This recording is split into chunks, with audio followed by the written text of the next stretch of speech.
Vijayawada court ఆదేశాలను సవాల్ చేస్తూ పిటిషన్ దాఖలు చేసిన సిట్టు కృష్ణలంక కేసులో తన పిటిషన్లో పలు కీలక విషయాలు ప్రస్తావించింది. సాయికృష్ణ అదుపులోకి తీసుకున్న తర్వాత అతని మ్యాజిస్ట్రేట్ ముందు ప్రవేశపెట్టకుండా చట్టవిరుద్ధంగా కస్టడీలో ఉంచారు. ముఖ్య సాక్షులు అతన్ని పోలీస్ స్టేషన్లో గాయాలతో చూశారు.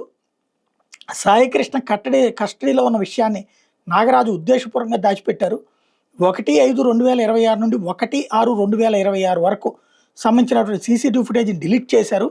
ఎలక్ట్రానిక్ ఆధారాలను ధ్వంసం చేసినట్టు ఫోరెన్సిక్ సైన్స్ ల్యాబొరేటరీ ప్రాథమిక నివేదిక ఇచ్చింది. అనుమానాస్పద మరకలు ఉన్నటువంటి లాఠీ, ఎముకలు, కాలిపోయిన బూడిద, పాక్షికంగా కాలిన స్టీల్ రిస్ట్ చైను, ఇతర వస్తువులు ఫోరెన్సిక్ పరీక్ష నిమిత్తం స్వాధీనం చేసుకున్నాం. సాయికృష్ణ మృతదేహం ఇంకా లభ్యం కాలేదు. అతని మరణం, మృతదేహం మాయం చేయడం, ఆధారాల ధ్వంసం వంటి కీలక అంశాలకు సంబంధించి దర్యాప్తు జరుగుతుందంటూ సిట్ తన పిటిషన్లో చెప్పుకొచ్చింది.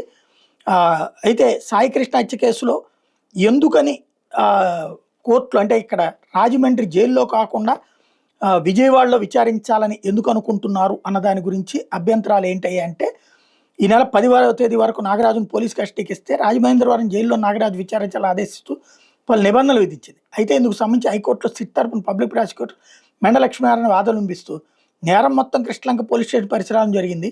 పోలీస్ కస్టడీ సమయంలో నిందితుడు నాగరాజు ఇచ్చే సమాచారం ఆధారంగా భౌతిక ఆధారాలు సేకరించడానికి లేదా క్రైమ్ సీన్ రీకన్స్ట్రక్షన్కి దర్యాప్తు అధికారి అవసరమైన చర్యలు తీసుకోవాల్సి ఉంటుంది. మొత్తం పోలీస్ కస్టడీని రాజమహేంద్రవరం సెంట్రల్ జైలుకే పరిమితం చేయడం వల్ల సరైన దర్యాప్తు జరగకుండా అడ్డుకున్నట్టు అవుతుంది. నేరం జరిగిన పరిధిని విడిచిపెట్టి వేరే చోట నాగరాజును విచారించడం వల్ల దర్యాప్తు అధికారికి ఎదురయ్యే ఇబ్బందులు కింది కోర్టు పరిగణలోకి తీసుకోలేదు.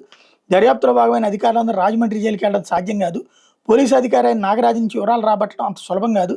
అందువల్ల ఇందుకు సంబంధించి కింది కోర్టు ఆదేశాల మీద స్టే ఇవ్వాలని అడిగింది ప్రభుత్వం.